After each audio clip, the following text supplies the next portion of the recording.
आ रहा ना? ओके, देखना अभी। तो बेटा ये कुछ सवाल है, तो करना इसको अभी। Sorry. The screening effect of electrons of s p d f orbitals in a given cell.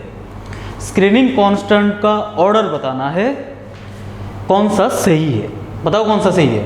अब तुम लोग तो आंख बंद करके टिक कर ही दोगे कि सर ए वाला तो सही है, क्योंकि एस न्यूक्लियस के सबसे ज़्यादा नज़दीक है, तो वो सबसे ज़्यादा रिपल्शन फील करवाएगा इसके पीछे वाले सेल्स को, फिर पी, फिर डी, फिर एफ। ठीक है, आंसर तो सही बताती है, लेकिन क्या इसके पीछे जो कॉन्सेप्ट है ये आप लोगों को पता है? तो समझते हैं कॉन्सेप्ट। क्या कॉन्सेप्ट है, सुनना ध्यान से, देखना। ये है न्यूक्लियस, न्यूक्लियस के पास में होता है एस, उसके बाद होता है पी, उसके बाद होता है डी, उसके बाद होता है F. S P D F. क्या तुम लोगों को एस सबसेल का शेप पता है? बिल्कुल पता है। एस का शेप कैसा होता है? एकदम स्फेरिकल होता है, राइट। पी सबसेल का शेप पता है? बिल्कुल पता है, डंबल शेप होता है। उसके बाद डी का सबसेल पता है कैसे होता है? ऐसे डबल डंबल जैसा होता है। एक डंबल हो गया, ये हो गया दूसरा डंबल, राइट। अब देखना मजे की बात। क्या मजे की बात?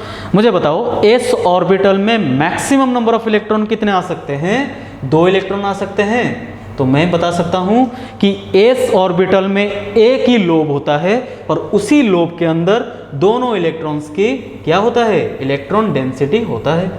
बोल सकता हूं पी के पास 2 लोब होते हैं, और P में एक ऑर्बिटल में 2 ही इलेक्ट्रॉन रह सकते हैं। भाई ये P का मैंने एक ऑर्बिटल बनाया है, क्योंकि P के पास 3 ऑर्बिटल होते हैं। अगर मैं इसको py एक्सिस बोल रहा हूँ, इसको px बोलूँगा, और जो हमारे तरफ है इसको pz ऑर्बिटल बोलूँगा। अब ये एक ऑर्बिटल है, अब इस ऑर्बिटल में भी 2 इलेक्ट्रॉन हो सकते हैं।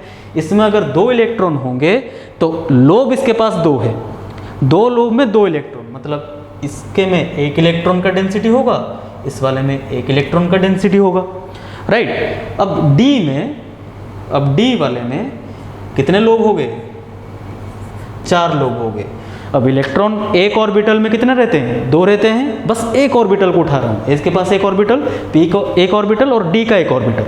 लेकिन यहाँ पे 4 लोब हैं, तो यहाँ पे जो इलेक्ट्रॉन डेंसिटी मैं लिखूंगा, यहाँ पे हाफ इलेक्ट्रॉन डेंसिटी, यहाँ पे भी हाफ इलेक्ट्रॉन डेंसिटी, यहाँ पे भी हाफ इलेक्ट्रॉन डेंसिटी, और यहाँ पे भी, अरे यार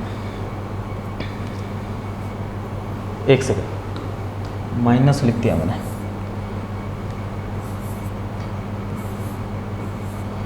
देखना यहाँ पे हाफ इलेक्ट्रॉन डेंसिटी, यहाँ पे भी हाफ इलेक्ट्रॉन डेंसिटी, यहाँ पे भी हाफ इलेक्ट्रॉन डेंसिटी, यहाँ पे भी हाफ इलेक्ट्रॉन डेंसिटी।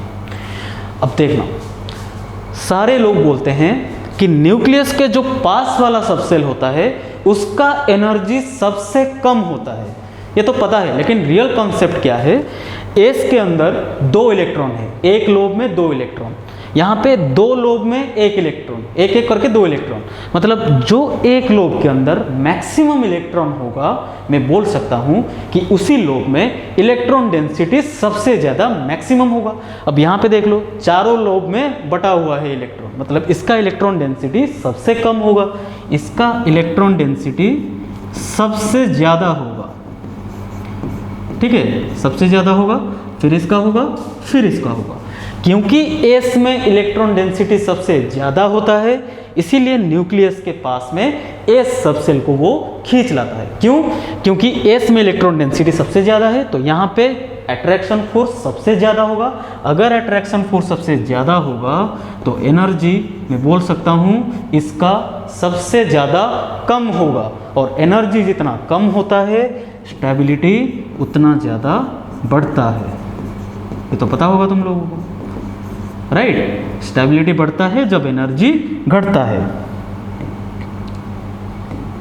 इसको लिख लो, आ गया समझ में? अब डी में क्या है? इलेक्ट्रॉन डेंसिटी सबसे कम है, इसके में इलेक्ट्रॉन डेंसिटी कम है, इसके में भी कम है, ठीक है। लो इलेक्ट्रॉन डेंसिटी अब कम हो रहा है, मतलब न्यूक्लियस के अट्रैक्शन से थोड़ा दूर है, अब दूर है मतलब अट्रैक्शन कम हो रहा है, अट्रैक्शन कम हो रहा है मतलब एनर्जी बढ़ रहा है, इसीलिए वो न्यूक्लियस से दूर दूर होकर प्रेजेंट है। ठीक है, अब स्क्रीनिंग इफेक्ट क्या है? स्क्रीनिंग इफेक्ट है, अगर यहाँ पे अट्रैक्शन सबसे ज़्यादा ज़बरदस्त लग रहा है, मतलब एस चाहता है कि न्यूक्लियस बस इसी को ही अट्रैक्ट करे, तो ये क्या करेगा, दूसरे वाले सबसेल को पीछे धकेलेगा। अगर पीछे धक्का मारेगा तो इसका शील्डिंग पावर, इसका धक्का मारने का जो पावर है सबसे ज़्यादा हो जाएगा, तो एस का सबसे ज़्यादा हो जाएगा, फिर पी का, फिर डी का, फिर एफ का। एफ का तो बहुत बड़ा कॉम्प्लेक्स स्ट्रक्चर होता है, राइट। तो मैं बोल सकता हूँ एस और पी में जो शील्डिंग होता है ये होता है इफेक्टिव शील्डिंग। डी और ए फ्रेम जो शील्डिंग होता है ये होता है पुअर, वेरी पुअर शील्डिंग। ठीक है, ये पीछे वाले सबसेल को इतना ज़्यादा रिपेल नहीं कर पाते हैं। अब देखना ये वाला question, what will be the difference of Z effective in fluorine and oxygen for last electron. Fluorine and oxygen क्या सेकेंड पीरियड में बिलोंग करते हैं? बिल्कुल हाँ, सेकेंड पीरियड में बिलोंग करते हैं। अगर सेकेंड पीरियड में बिलोंग करते हैं तो इनके बीच में जो जेड इफेक्टिव का डिफरेंस है, जो डेल्टा जेड इफेक्टिव है, वो कितना आएगा? बोलो, 0.65। सोचना ही नहीं है, गधों की तरह third period, fourth period, fifth period में भी 0.65 लगा के मत आ जाना, नहीं तो -1 लेकर घर आओगे। तो 0.65 only applicable in second period, ना कि थर्ड, ना कि फोर्थ, उनके लिए अलग होगा। The value of sigma for the 4s and 3d electron of iron are respectively. अब निकालते हैं, देखना किस किस के लिए पूछा है, देखते हैं फिर से। 4s एंड 3d, अब देखना, ठीक है भाई। 4s एंड 3d इलेक्ट्रॉन के लिए पूछा है, ये वाला यूज करते हैं। देखना, आयरन, बताओ आयरन का इलेक्ट्रॉनिक, पहले एटॉमिक नंबर बताओ, 26। अब अगर 4s के लिए निकालूंगा तो कॉन्फ़िगरेशन लिखते जाओ, 1s2, 2s2, 2p6, 3s2, 3p6, 3d लिखना है, 4s नहीं लिखना है, बार बार बोल रहा हूँ। 3 वाले को इकट्ठा लिखना है, यही था स्टेटस रूल। 3d में कितने इलेक्ट्रॉन जाएंगे? 6, और 4s में जाएंगे 2 इलेक्ट्रॉन, राइट। देखना पे, अब इसने 4s के लिए पूछा है, मतलब s एंड p फैमिली के लिए पूछा है, तो s p फैमिली के लिए जो सिग्मा वैल्यू निकालते हैं, क्या होता है? Number of electron present in last shell -1, मतलब 2 - 1 इंटू 0.35। ये समझ में आ गया? s p फैमिली के लिए फॉर्मूला देख लेना, ये एक सेल हो गया, ये तीसरा मिलके एक सेल हो गया, बाकी के सारे मिलके एक सेल हो गई। बार बार बता रहा हूँ ये वाला, अब आगे नहीं बताऊँगा। देखना, प्लस प्रीवियस सेल में कितने इलेक्ट्रॉन्स हैं? 6, एक सेकेंड, हाँ 6 + 6 + 2, 14 इलेक्ट्रॉन्स हैं। 14 इंटू 0.85 प्लस कितने इलेक्ट्रॉन बच गए? 10 इलेक्ट्रॉन बच गए, तो 10 इंटू 1 निकालो कितना आ रहा है? 1 इंटू 0.35 तो 0.35 प्लस 14 इंटू 0.85, इसको ज़रा फटाफट कैलकुलेट कर लेना, प्लस 10। ठीक है, एक सेकंड,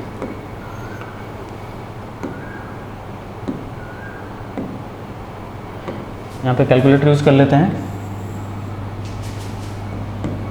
14 इंटू 0.85, तो इसका जो आंसर आएगा 11.9। क्या रहा है? 11.9। अब इसको ऐड करने से आता है 11.9 + 10, 21.9, यह आ जाएगा 23.25, राइट। सही किया ना एकदम, 23.25।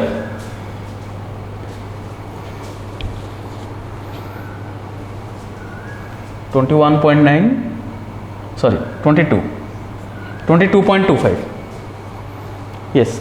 अब यहाँ से अगर हम जेड इफेक्टिव निकालेंगे तो जेड इफेक्टिव आएगा 26 - 22.25, जिसका आंसर होता है कितना? 3.75।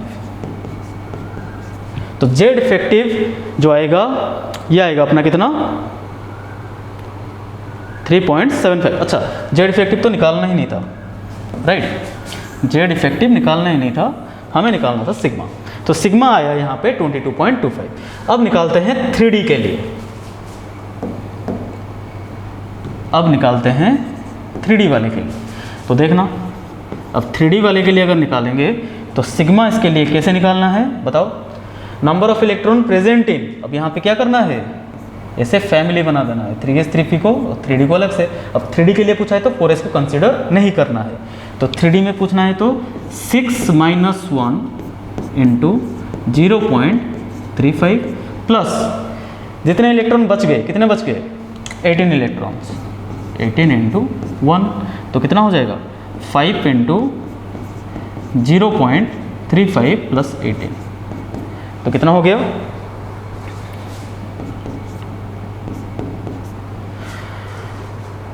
1.75 राइट प्लस 18।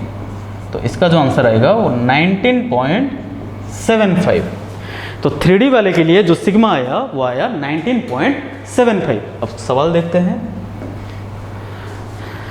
क्या गिवन है। अच्छा ओ एक सेकंड दिक्कत आ गया इसमें, तो यही था ना 3d6 4s2। अच्छा हाँ ठीक है ये सही किया मैंने, 22.25 ही आएगा। देखना तो यहाँ पे जो ऑप्शन है यहाँ पे देखना, किसी में 19.75 होगा, किसी में 22.25 होगा। तो 4s के लिए 22.25 कोई सा भी ऑप्शन में नहीं है। तो यहाँ पे एक छोटा सा एरर मैंने कर दिया है। ये जो फर्स्ट वाला ऑप्शन होगा इसको मैं काट के लिख देता हूँ। क्या लिख दूंगा, जो अपना आया है 22.25। ऑप्शन में थोड़ा गड़बड़ी हो गई। तो यहाँ पे 4s के लिए कितना है सिग्मा, 22.25। एक बार दोबारा चेक कर लेना, थोड़ा कैलकुलेशन में शायद एरर हो सकता है। और देखो टेक्निक सही है, टेक्निक एकदम सही है, बस कैलकुलेशन में थोड़ा एरर हो सकता है। और 3D के लिए कितना आया 19.75। ठीक है, तो ऑप्शन कौन सा सही हो जाएगा, ए। ठीक है, तो देखना मैं पहले भी बताया था, ज़्यादा चालाक होकर जेड इफेक्टिव मत निकाल देना, क्योंकि इनके रेस्पेक्ट में यहाँ पे जेड इफेक्टिव वैल्यू भी गिवन होगा। क्योंकि 19.75 मतलब कितना आ रहा है 5.1। ठीक है, 5.1 नहीं आएगा, ऑप्शन थोड़ा गड़बड़ी है, तो इस आंसर ए सही होगा। ठीक है, तो सही कर लेना। तो इसी के साथ हमारा इफेक्टिव न्यूक्लियर चार्ज जो पोर्शन था वो हो चुका है ख़त्म। तो अब हम लोग जो पढ़ने वाले हैं वो है एटॉमिक साइज क्या होता है, लेफ्ट टू राइट जाने से क्या होता है, टॉप टू बॉटम जाने से क्या होता है, कैटायन क्या होता है, एनायन क्या होता है, कोवेलेंट रेडियस क्या होता है, मेटेलिक रेडियस क्या होता है, वंडर वाल रेडियस क्या होता है, इस सब के बारे में शुरू करने वाले हैं। तो इसको पहले लिख लो, इसके बाद स्टार्ट करते हैं एटॉमिक साइज। जल्दी लिख लो।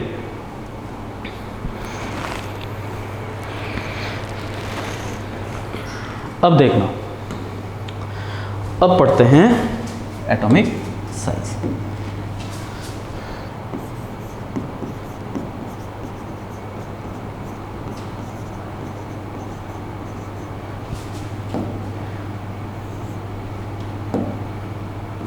एटॉमिक रेडी बोल सकता हूँ या फिर बोल सकता हूँ एटॉमिक साइज। अब क्या होता है एटॉमिक साइज, ध्यान से सुनना। तो इसमें लिखना definition, the distance from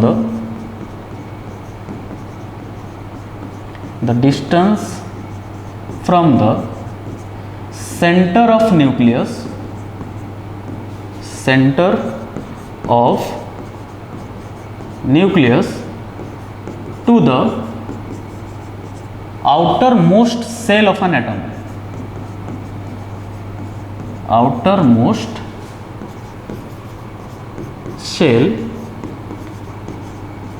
of an atom is known as atomic size और atomic radius। तो ध्यान से सुनना, अगर ये न्यूक्लियस है, मान लो इस न्यूक्लियस के चारों तरफ एक ही सेल प्रेजेंट है, तो मैं बोलूँगा कि distance from the centre of nucleus, centre में कौन है, न्यूक्लियस है। अब यहाँ से लेके यहाँ तक के जो डिस्टेंस है इसी को मैं बोलूँगा एटॉमिक साइज। इस एटम का साइज हो जाएगा इतना, या फिर रेडियस हो जाएगा इतना, राइट। अब देखना, अगर मान लो मैं यहाँ पे एक और सेल ऐड कर रहा हूँ, क्या अब साइज इतना रहेगा, बिल्कुल नहीं। Distance from the centre of nucleus to the outermost shell, अब ये इसके लिए हो जाएगा इनर सेल, अब ये हो जाएगा आउटर सेल। अब डिस्टेंस क्या हो गया, बढ़ गया। मतलब जैसे सेल ऐड करते जा रहे हो साइज भी बढ़ता जा रहा है, एक फैक्टर में आ जाएगा। तो ये हो गया अपना एटॉमिक रेडियस और साइज। तो देखते हैं डिफरेंट एटॉमिक रेडियस के बारे में डिफाइन करते हैं। तो यहाँ पे लिखना डिफरेंट जो एटॉमिक रेडियस होता है। तो सबसे पहले लिखना क्या क्या रेडियस होता है। एक होता है कोवेलेंट रेडियस, एक होता है वंडर वाल रेडियस, एक होता है मेटेलिक और क्रिस्टलाइन रेडियस, एक होता है आयोनिक रेडियस। तो सबसे पहले हेडिंग डाल देना covalent radius.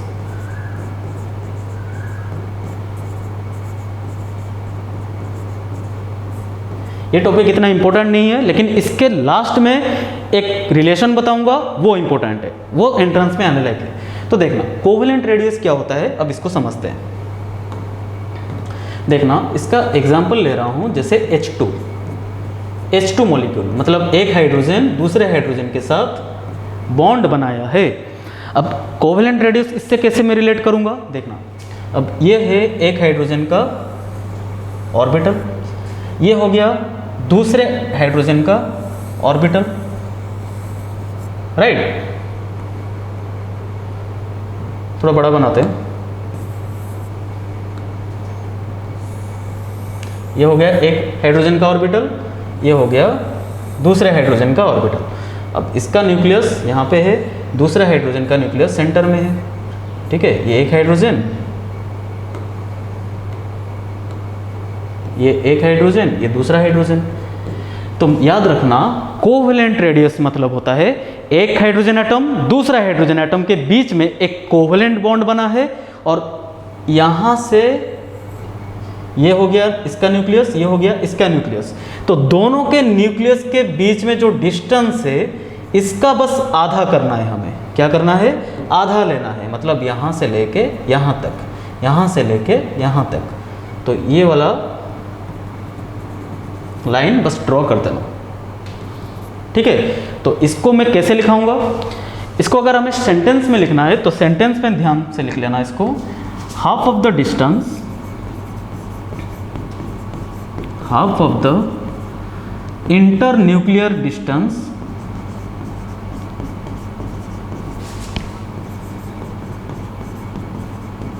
Between two nuclei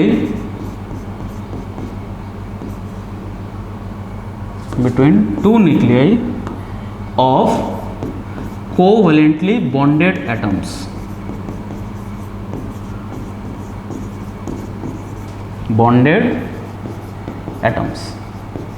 इनके बीच में आगे जाके बताऊंगा एस ओवरलैपिंग के वजह से एक बॉन्ड बना है। तो इसका न्यूक्लियस ये रहा, इसका न्यूक्लियस ये रहा, दोनों के बीच में, दोनों न्यूक्लियस के बीच में जो डिस्टेंस है उसको कोवेलेंट रेडियस मत बोल देना। इनके डिस्टेंस का जो हाफ है, तो half of the internuclear distance between the two nuclei of covalently bonded atom. इसका न्यूक्लियस ये है, दूसरे का न्यूक्लियस ये है, इनका जो हाफ ऑफ द डिस्टेंस, इसी को बोलेंगे कोवेलेंट रेडियस। कोवेलेंट क्यों यूज कर रहे हैं, क्योंकि इनके बीच में एक कोवेलेंट बॉन्ड बना है। कोवेलेंट क्यों, क्योंकि ये भी नॉन मेटल है, ये भी नॉन मेटल है, दोनों नॉन मेटल के बीच में एक कोवेलेंट बॉन्ड बनता है, राइट। अब देखना जो सेकेंड टाइप ऑफ रेडियस होता है, ये होता है अपना वंडर वाल रेडियस।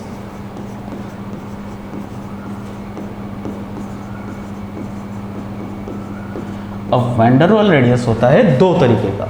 अब बताओ वंडर वाल रेडियस किसके लिए डिफाइन होता है। जस्ट पहले मैंने बोला था ये अपने 18th ग्रुप वाले के लिए डिफाइन होता है, नियॉन के लिए डिफाइन होता है। तो वंडर वाल रेडियस किस किस के लिए डिफाइन होगा, लिख लेना।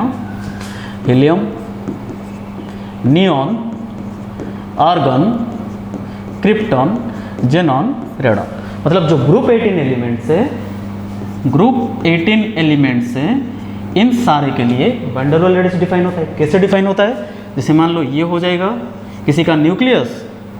अब मान लो इनके पास कितने भी सेल्स हैं, जो आउटर मोस्ट सेल होगा यहाँ से लेके जो आउटर मोस्ट सेल होगा यहाँ से लेके यहाँ तक का जो डिस्टेंस होगा, इसी को मैं बोलूँगा वैन डर वाल रेडियस।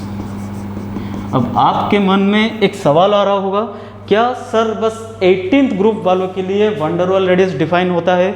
बिल्कुल नहीं। तो किसी भी मॉलिक्यूल के बीच में one der Waals radius define हो सकता है। तो कैसे, ध्यान से सुनना। जैसे कि मान लो एक हाइड्रोजन मॉलिक्यूल ये रहा, ठीक है, अब दूसरा हाइड्रोजन मॉलिक्यूल ये रहा। क्या हमारे एटमॉस्फेयर में बस एक हाइड्रोजन मॉलिक्यूल घूम रहा है? बहुत सारे हाइड्रोजन मॉलिक्यूल घूम रहे हैं। जैसे कि एक हाइड्रोजन मॉलिक्यूल ये रहा, ठीक है, अब ये रहा दूसरा हाइड्रोजन मॉलिक्यूल, ये और ये, ठीक है। अब मैंने क्या बोला, सुनना, इनके बीच में जो हाफ ऑफ द डिस्टेंस, इनके बीच में जो हाफ ऑफ द डिस्टेंस यहां से लेके यहां तक, इसको मैंने बोला था कोवेलेंट रेडियस, राइट। सिमिलरली इनके बीच में जो होगा यहां से लेके यहां तक, ये वाला जो सेंटर होगा यहां से लेके यहां तक, इसको क्या बोलूंगा? Covalent radius. इसको भी कोवेलेंट रेडियस, इसको भी कोवेलेंट रेडियस। लेकिन मैं बोल रहा हूं कि ये तो बॉन्डेड एटम्स थे, ये क्या थे? Bonded atoms. लेकिन ये एक मॉलिक्यूल है, ये दूसरा मॉलिक्यूल है। अब ध्यान से सुनना, इन दोनों मॉलिक्यूल के बीच में से जो ये वाला जो डिस्टेंस है, ये वाला जो डिस्टेंस है, इसका अगर हम लोग हाफ कर लेंगे, इसका अगर हम लोग हाफ कर लेंगे तो जो डिस्टेंस आएगा इसी को बोलेंगे van der Waals radius for a molecule, ठीक है। मतलब इसको अगर हम स्टेटमेंट में लिखना चाहते हैं तो ध्यान से लिखना, half of the distance, half of the internuclear distance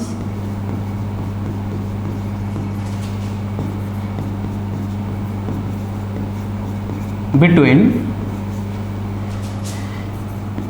two nuclei of non-bonded atoms। उसमें क्या था? बॉन्डेड एटम के बीच में जो डिस्टेंस था इसी को कोवेलेंट रेडियस बोलते थे। लेकिन अब इसको क्या बोल देंगे? ये एक मॉलिक्यूल है, ये दूसरा मॉलिक्यूल है, ये एक हाइड्रोजन मॉलिक्यूल, ये दूसरा हाइड्रोजन मॉलिक्यूल, इनके बीच में अभी तक कुछ भी बॉन्ड नहीं बना है, लेकिन ये एक मॉलिक्यूल है, मान लो दूसरा मॉलिक्यूल उधर होगा, उनके बीच में जो डिस्टेंस है, न्यूक्लियस के बीच में जो डिस्टेंस है, उसको नहीं बोलना, उसके हाफ को बोलना, half of the distance between two nuclei of the non bonded atoms. इनके बीच में बॉन्ड नहीं बनना चाहिए, तब जाके इनके हाफ ऑफ द डिस्टेंस को बोलेंगे van der Waals radius, right. अब देखते हैं, जल्दी से लिख लो इसको। अब देखना, अब जो नेक्स्ट टाइप के जो रेडियस है इसको लिखता हूं मेटेलिक रेडियस।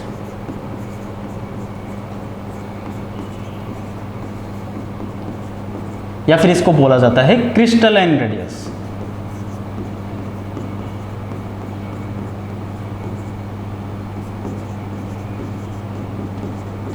अब ये क्या है, ध्यान से सुनना। जैसे कि मान लो एक मेटल है, ठीक है। अब ये मेटल जो है दो डिफरेंट मेटल आयन से बना है। इसमें कई सारे मेटल आयन्स होंगे। एक मेटल के अंदर क्या होता है? मेटल आयन्स ही तो होते हैं। अब इन दोनों मेटल आयन्स के बीच में जो डिस्टेंस है, इनके बीच में जो डिस्टेंस है, इनका अगर तुम हाफ कर दोगे तो ये वाला जो डिस्टेंस आ जाएगा, ये वाला जो डिस्टेंस आ जाएगा, इसको मैं बोलूँगा मेटेलिक रेडियस। अब स्टेटमेंट लिखना जरूरी नहीं है, कोई नहीं पूछता है ये गधों वाली स्टेटमेंट। जो चीज़ पूछेंगे ये बताऊंगा लास्ट में। तो समझ में आ गया मेटेलिक रेडियस और क्रिस्टलाइन रेडियस क्या होता है, वैन डेर वाल रेडियस क्या होता है और कोवेलेंट रेडियस क्या होता है। तो अब इंपॉर्टेंट की बात सुनना जिससे सवाल पूछते हैं, relation between van der Waals radius, covalent radius and metallic radius, ठीक है। अब van der Waals radius, covalent radius and metallic radius के बीच में, सॉरी रिलेशन नहीं, कंपैरिजन।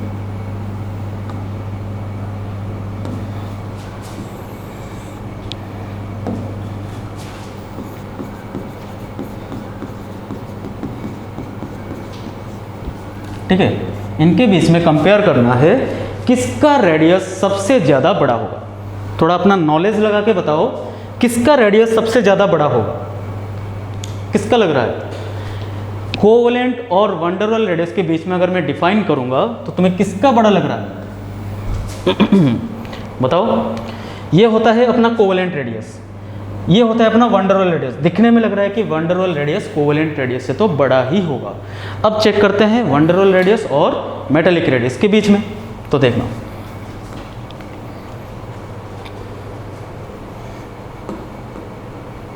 ये होता है अपना मेटालिक रेडियस। तो दो मेटल के बीच में जो डिस्टेंस है, यहाँ पे याद रखना मेटल मेटल के बीच में कोई ओवरलैपिंग नहीं होता है। इलेक्ट्रॉन देने से, इलेक्ट्रॉन रिलीज करने से बॉन्ड बन जाता है। लेकिन कोवेलेंट में क्या होता है, दो ऑर्बिटल अपने अंदर पेनेट्रेट करते हैं। तो पेनेट्रेट करते हैं मतलब रेडियस थोड़ा डिक्रीज होता है। तो कोवेलेंट रेडियस का जो डिस्टेंस होगा वो मेटालिक रेडियस से तो कम होगा, क्योंकि मेटल के अंदर कोई ओवरलैपिंग नहीं होता है।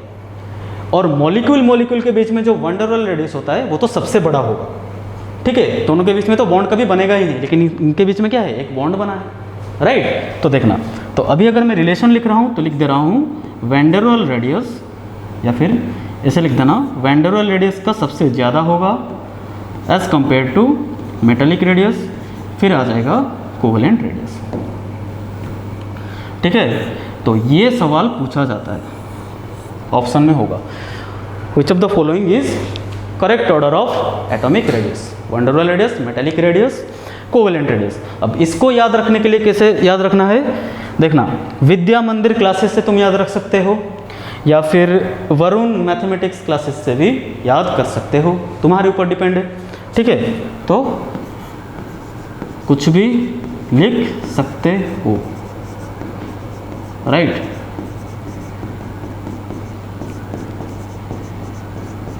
तो मैं यहाँ पे कुछ प्रमोशन नहीं कर रहा हूँ, ठीक है। तो अपने सर का, जो हमारे जो मैथ सर हैं, उनका नाम के हिसाब से इसको अरेंज कर दिया, वरुण मैथमेटिक्स क्लासेस, राइट। तो उसी हिसाब से इसको लिख लो, ठीक है। तो एक और एक टाइप का रेडियस होता है जिसको बोलते हैं बेटा आयोनिक रेडियस। अब इसके बारे में भी सुन लो अच्छे से।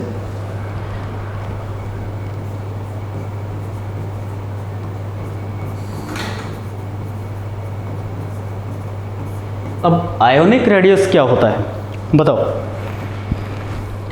आयन कितने टाइप के होते हैं, एक होता है कटायन, एक होता है अनायन, राइट। लिख दे रहा हूं यहां पे,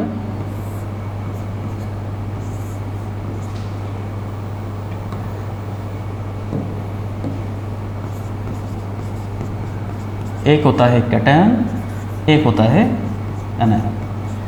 तो कैटायन जो होता है इनके ऊपर पॉजिटिव चार्ज होता है, एनायन जो होता है उनके ऊपर नेगेटिव चार्ज होता है, राइट। अब मान लो मैंने एक न्यूट्रल एलिमेंट लिया, ठीक है, इसको बोलता हूँ पेरेंट एटम, पेरेंट एटम। अब मैंने क्या किया, इसको एक इलेक्ट्रॉन डोनेट किया। अगर इसको एक इलेक्ट्रॉन डोनेट किया मतलब एक नेगेटिव चार्ज आएगा इसके ऊपर, तो ये हो जाएगा ए नेगेटिव और ये हो जाएगा एनायन।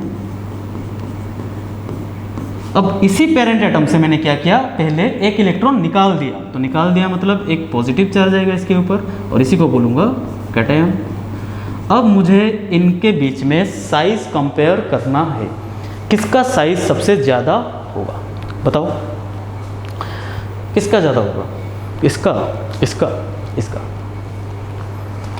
कैसे फाइंड आउट करेंगे, तो ऐसे देखना, मान लो इस जो पेरेंट एटम है इसके पास 10 प्रोटॉन्स है और 10 इलेक्ट्रॉन्स था, क्योंकि न्यूट्रल है। न्यूट्रल मतलब जितने नंबर ऑफ प्रोटॉन्स होगा उतने नंबर ऑफ इलेक्ट्रॉन होगा। अब मैंने क्या किया, एनायन मतलब एक इलेक्ट्रॉन इसको डोनेट किया। प्रोटॉन के साथ कभी छेड़खानी नहीं करना है, ठीक है। न्यूक्लियस के अंदर, समझ रहे हैं, उधर तक नहीं जाना है, बाहर के सेल में जो छेड़खानी करना है करते रहो। तो प्रोटॉन्स कितने हैं, 10 के 10 हैं, इलेक्ट्रॉन यहाँ पे बढ़ गए।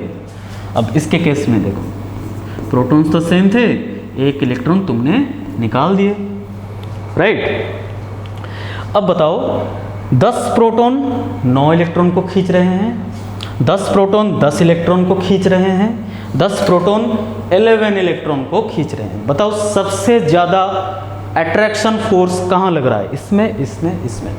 100% जिसमें कम इलेक्ट्रॉन हो, तो इसमें अट्रैक्शन क्या हो रहा है, अट्रैक्शन फोर्स सबसे ज़्यादा इसमें हो रहा है, फिर इसमें हो रहा है। और हमें पता है अगर किसी में अट्रैक्शन फोर्स लग रहा है तो साइज धीरे धीरे क्या हो जाता है, कंप्रेस्ड हो जाता है, मतलब छोटा हो जाता है। तो जो साइज ऑर्डर आएगा वो उल्टा आएगा। क्या आएगा, उल्टा। तो ये हो जाएगा अपना साइज ऑर्डर, राइट। ध्यान से लिख लो। तो मैं यहाँ पे लिख सकता हूँ, चलो फैक्टर मैं बता दूंगा कि साइज कौन से फैक्टर में डिपेंड करता है, कौन से फैक्टर्स अफेक्ट करता है एटॉमिक साइज को। जस्ट इसके आगे वाला मैं बता रहा हूँ, इसको फटाफट लिख लो, देखना।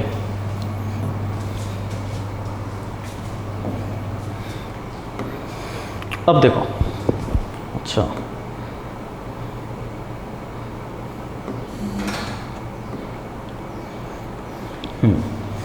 तो यहाँ पे अब हेडिंग डाल दो, फैक्टर्स अफेक्टिंग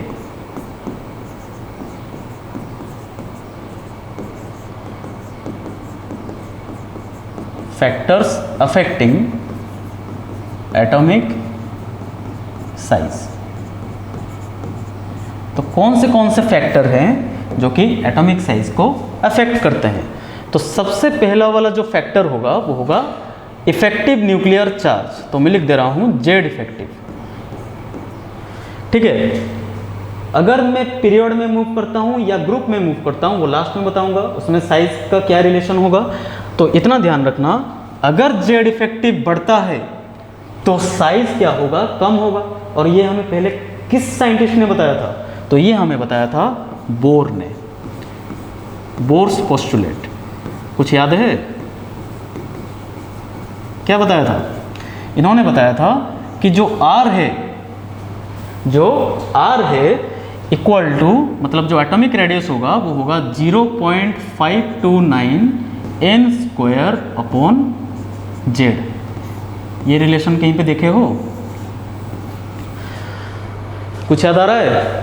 तो मतलब मैं बोलूँगा कि R जो है is directly proportional to n square. अब n क्या है? Number of shells, and R is inversely proportional to Z। Z क्या है? Nuclear charge. देखो बोर्स ने जो चीज़ उस टाइम पे डिस्कवर कर दिया था उसमें बस एक चीज़ नहीं कर पाए थे, वो क्या था बता रहा हूँ। उन्होंने अगर Z के जगह उस टाइम Z इफेक्टिव लिख देते तो आज तक सारा का सारा कॉन्सेप्ट बोर्स का सही होता, कुछ भी लिमिटेशन नहीं होता उनका। लेकिन उन्होंने इसको जेड माना। तो जेड माना मतलब ये वाला जो फॉर्मूला है 0.529 n स्क्वायर बाई जेड, ये ओनली एप्लीकेबल होता है, only applicable for mono electronic species. Mono electronic species जैसे कि हाइड्रोजन हो गया, हीलियम प्लस हो गया, लिथियम 2+ हो गया। ये होते हैं मोनो इलेक्ट्रॉनिक स्पीसीज जिनके पास बस एक इलेक्ट्रॉन होता है। अगर वो उस टाइम जेड को ना लिख के जेड इफेक्टिव लिख देते तब सारा का सारा सॉल्यूशन उस टाइम आ सकता था। लेकिन उन्होंने जेड लिखा तो इसीलिए उनके लिमिटेशन में बहुत सारे पॉइंट्स ऐड हो गए। ठीक है, अब के लिए इतना ध्यान रखना कि जेड इफेक्टिव जो होता है, अभी से तो मैं जेड इफेक्टिव लिख सकता हूँ क्योंकि अब तो ये डिस्कवर हो चुका है। ठीक है, तो जेड इफेक्टिव जितना बढ़ेगा आउटर मोस्ट सेल्स में अट्रैक्शन उतना बढ़ेगा। जेड इफेक्टिव मतलब क्या है? अट्रैक्शन। वो लड़की का उस लड़के के साथ जो अट्रैक्शन है, अट्रैक्शन बढ़ेगा तो साइज क्या होगा? उनके बीच में जो डिस्टेंस है धीरे धीरे कम होता जाएगा, तो साइज क्या होगा? कम होता जाएगा, राइट। तो न्यूक्लियर चार्ज हो गया। अब लिख देता हूँ इसको इफेक्टिव न्यूक्लियर चार्ज। तो ये हो गया अपना फर्स्ट फैक्टर। ठीक है, अब लिखते हैं सेकंड फैक्टर। सेकंड फैक्टर जो है वो है शिल्डिंग इफेक्ट और स्क्रीनिंग इफेक्ट। अब बताओ, स्क्रीनिंग इफेक्ट और शील्डिंग इफेक्ट मैंने पहले से बता दिया है। बताओ क्या है? ऑर्डर याद है? क्या order? S greater than P greater than D greater than F. मतलब एस और पी क्या करते हैं, इफेक्टिव शील्डिंग करते हैं, डी और एफ क्या करते हैं, पुअर शील्डिंग करते हैं। तो यहाँ पे दो चीज़ मैं लिख दे रहा हूँ, ध्यान से सुनना। एक लिख रहा हूँ इफेक्टिव शील्डिंग,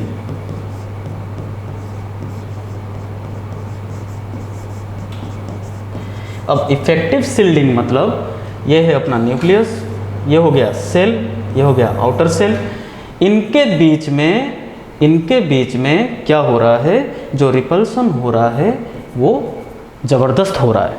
इफेक्टिव शील्डिंग माने इफेक्टिव रिपल्सन, बहुत ज़्यादा रिपल्सन हो रहा है। रिपल्सन हो रहा है मतलब ये सेल थोड़ा पीछे आ जाएगा, अब पीछे आ गया मतलब अट्रैक्शन फोर्स क्या हो रहा है, कम हो रहा है। पहले इतने में हो रहा था, अब इतने में हो रहा है।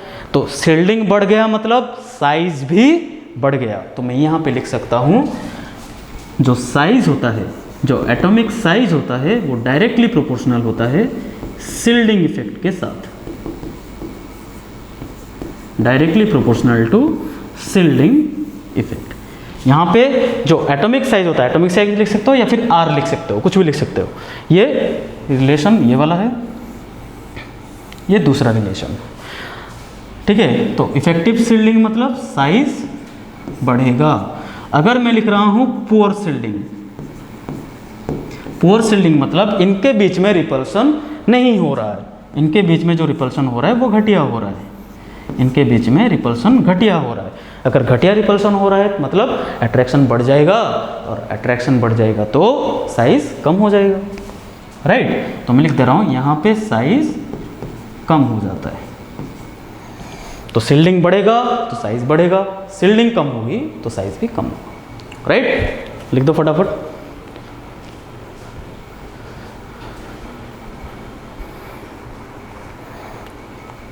अब देखना,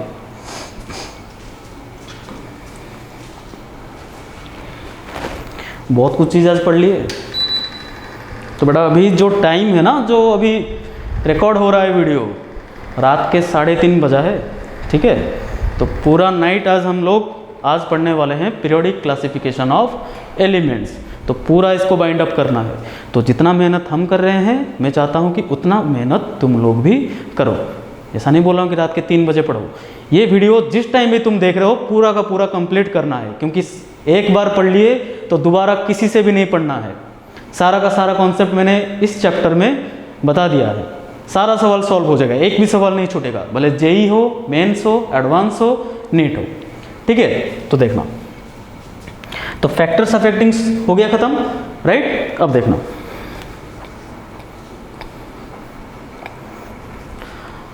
अब डिसाइड करते हैं, लिखना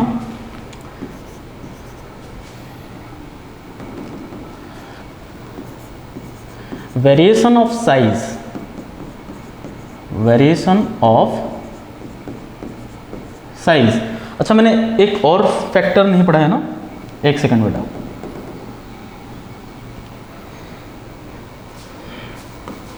ये लास्ट वाले में देखो। अच्छा, मैंने 2 फैक्टर बताया, एक जेड इफेक्टिव, एक शील्डिंग इफेक्ट, एक और फैक्टर बच गया है। देखना, पहले इसको कंप्लीट करते हैं, फिर इसके बाद ये वाला स्टार्ट करेंगे। जो थर्ड फैक्टर है वो है नंबर ऑफ सेल्स। वैसे पता ही है ये तुम लोगों को। तो नंबर ऑफ सेल्स के ऊपर एटॉमिक रेडियस कैसे डिफाइन करेगा? जैसे मान लो ये न्यूक्लियस है, राइट। अब इसके पास मान लो अगर एक सेल है तो साइज इतना हुआ, अब एक और सेल ऐड कर रहा हूँ तो साइज बढ़ा, फिर से ऐड कर रहा हूँ तो साइज और बढ़ गया। मतलब नंबर ऑफ सेल अगर इंक्रीज कर रहे हैं तो साइज भी क्या हो रहा है, बढ़ते जा रहा है, राइट। तो R is directly proportional to n square. ये तो मैंने फर्स्ट फैक्टर में ही बता दिया था। ये देखो, R is directly proportional to n square, ठीक है। अब देखो, खत्म।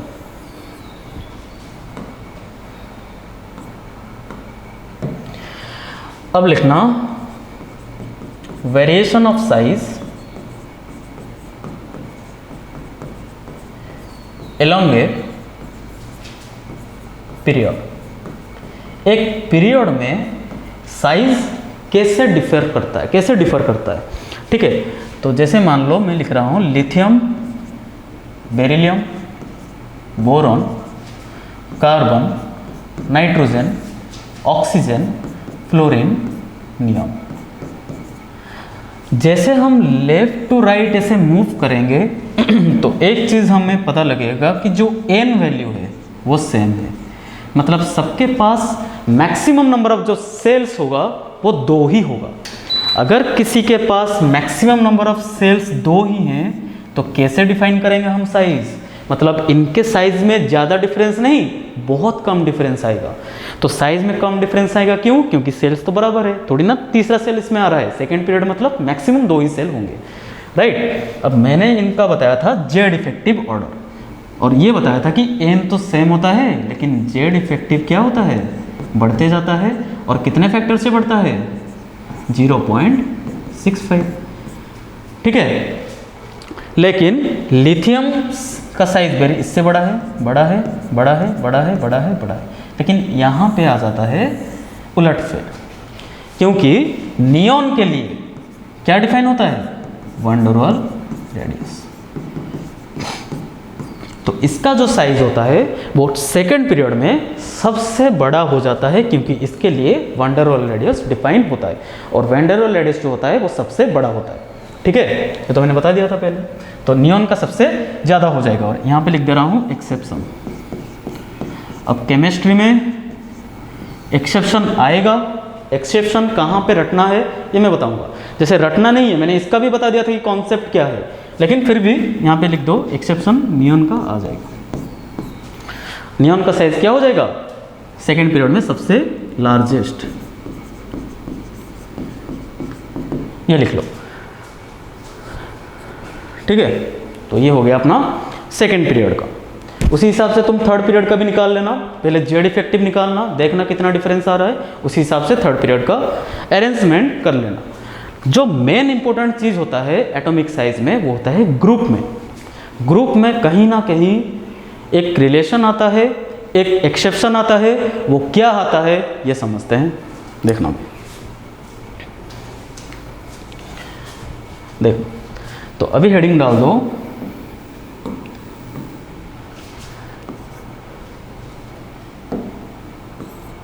वेरिएशन ऑफ साइज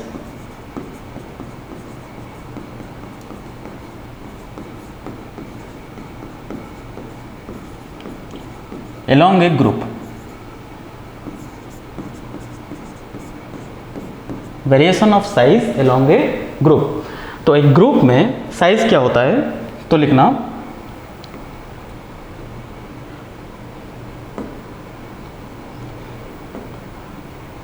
अच्छा, एक चीज़ यहाँ पे लिख लेना, एक स्टेटमेंट लिख लेना, on moving from left to right, period में मैंने लिखना भूल गया था, on moving from left to right in a period size decreases, always नहीं जनरली, साइज डिक्रीजेस जनरली, क्योंकि केमिस्ट्री में हमेशा ऑलवेज वर्ड बहुत कम टाइम यूज आता है। कहाँ कहाँ पे ऑलवेज आता है? बहुत कम टाइम पे आता है, लेकिन हमेशा जनरली वर्ड आता है। जनरली मतलब हमेशा साइज कम नहीं होगा, कहीं ना कहीं एक ऐसा हिस्सा आएगा जहाँ पे साइज कम नहीं होगा, बढ़ जाएगा, जो कि नियॉन के केस में हुआ, right. Generally due to increase in Z effective, Z effective के बढ़ने के वजह से साइज में क्या हो रहा है? घटा हो रहा है, ठीक है। इतना लिख लो। फिर ये वाला देखना, तो इसमें लिखना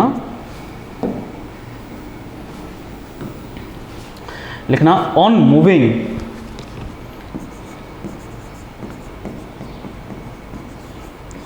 from top to bottom,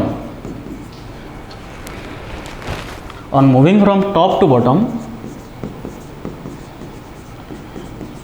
in a group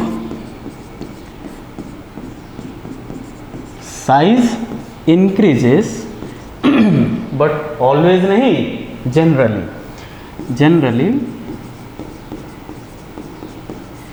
due to, अब टॉप टू बॉटम जा रहे हैं मतलब सेल्स में क्या हो रहा है? धीरे धीरे बढ़ा पा रहा है, एक के बाद एक सेल बढ़ते जा रहा है, तो सेल बढ़ रहा है मतलब साइज तो 100% बढ़ेगा, 100% नहीं 99.9% बढ़ेगा। ठीक है, तो मुझे देख के ये मत बोल देना कि 100% सर ने बोल दिया, अभी गलत बोल दिए, मैं तुम लोगों को चेक कर रहा हूँ। Increases generally due to increase in number of shells, right. तो यहाँ पे देखना, अगर मैं कंपेयर कर रहा हूँ ग्रुप 1 के लिए और यहाँ पे कंपेयर कर रहा हूँ ग्रुप 13 के लिए, ठीक है। अब यहाँ पे मैं कुछ एलिमेंट्स का लिख रहा हूँ जेड इफेक्टिव वैल्यू हेलिना, और यहाँ पे लिख रहा हूँ ग्रुप 13 में लिथियम के सीधे में क्या आता है, बोरोन, फिर आता है एल्यूमिनियम, फिर आता है गैलियम। ठीक है, अच्छा यहाँ पे हाइड्रोजन का मत लिखो, इन तीनों का लिखो, इसका मत लिखो। देखना, तो जेड इफेक्टिव जो लिथियम का होता है ये होता है 1.70, ये मैं लिख रहा हूँ जेड इफेक्टिव वैल्यू।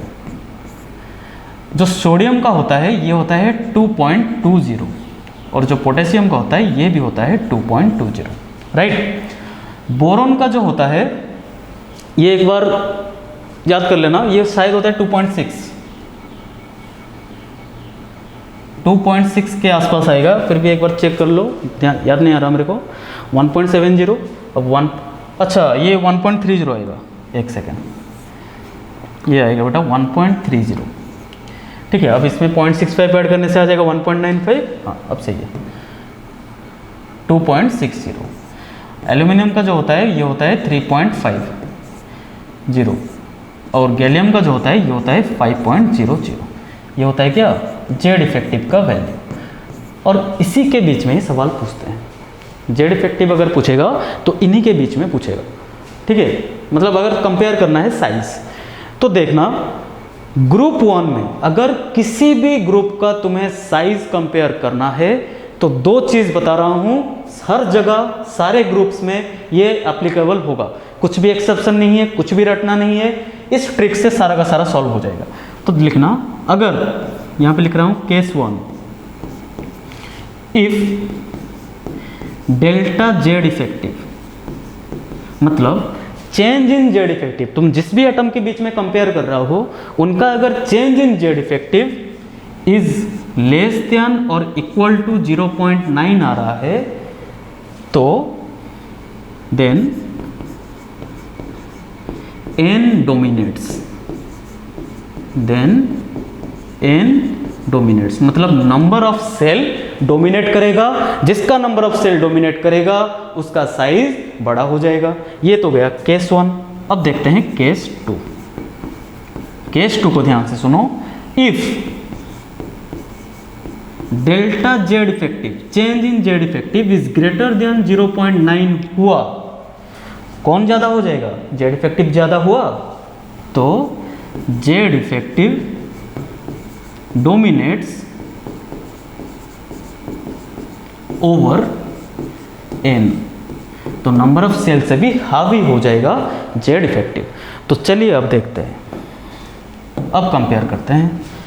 तो पहले हम कंपेयर कर रहे हैं लिथियम और सोडियम के बीच में। इन दोनों के बीच में अगर मैं कंपेयर कर रहा हूं तो मुझे बताओ जो चेंज इन जेड इफेक्टिव है वो कितना आ रहा है इन दोनों के बीच में, 0.9। तो फर्स्ट केस को सेटिस्फाई कर रहा है। अगर चेंज इन जेड इफेक्टिव बराबर हो जाए 0.9 से या फिर उससे कम हो जाए तो हमेशा एन डोमिनेट करता है, और लिथियम होता है थर्ड पीरियड का एलिमेंट और सोडियम होता है फोर्थ पीरियड का एलिमेंट। मतलब इसका एन वैल्यू हो जाएगा 3, इसका एन वैल्यू हो जाएगा 4। तो टॉप टू बॉटम जाने से मैं लिख सकता हूं कि सोडियम का जो साइज है वो ज़्यादा आएगा लिथियम से।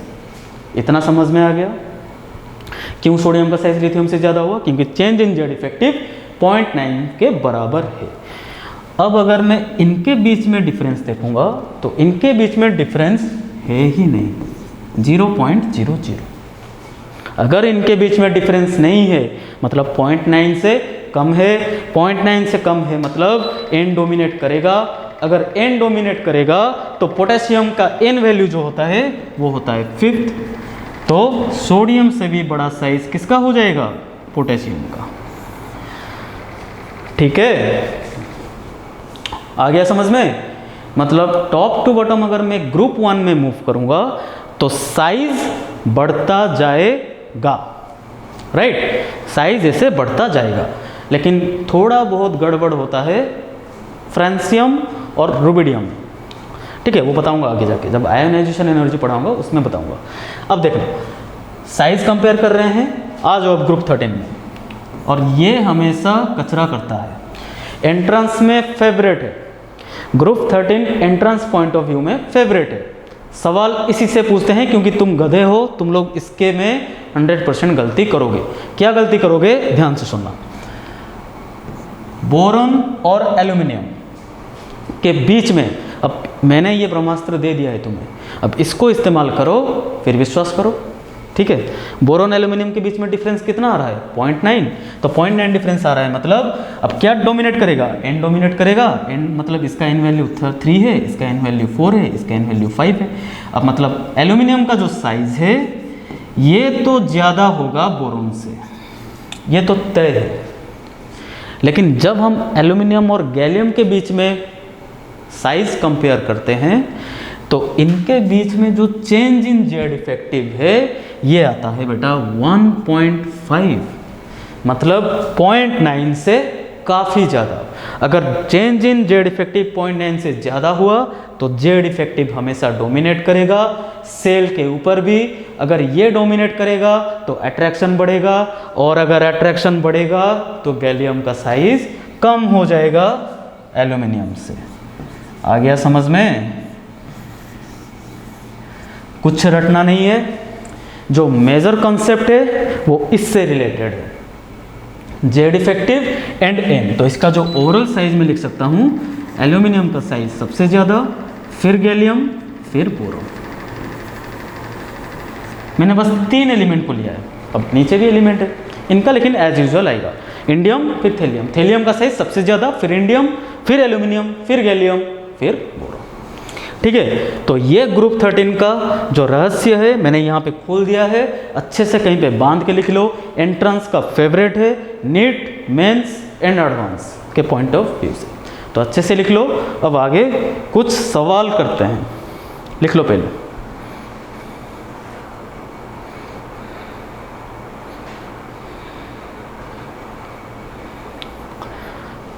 लिख लिए? तो बेटा ये आयोनाइजेशन एनर्जी में बहुत हेल्प करेगा ये वाला जो कॉन्सेप्ट। ठीक है, तो देखना, तो यहाँ पे और एक चीज़ लिखना, जो R होता है, R मतलब जो एटॉमिक रेडियस होता है वो डायरेक्टली प्रोपोर्शनल होता है नेगेटिव चार्ज और इन्वर्सली प्रोपोर्शनल होता है नंबर ऑफ पॉजिटिव चार्ज। इस बात का भी ध्यान रखना क्योंकि अब बहुत सारे सवाल करने वाले हैं, तो ये काम पे आएगा। ठीक है, एक और चीज़ बता दे रहा हूँ यहाँ पे, होता है आइसो इलेक्ट्रॉनिक सीरीज।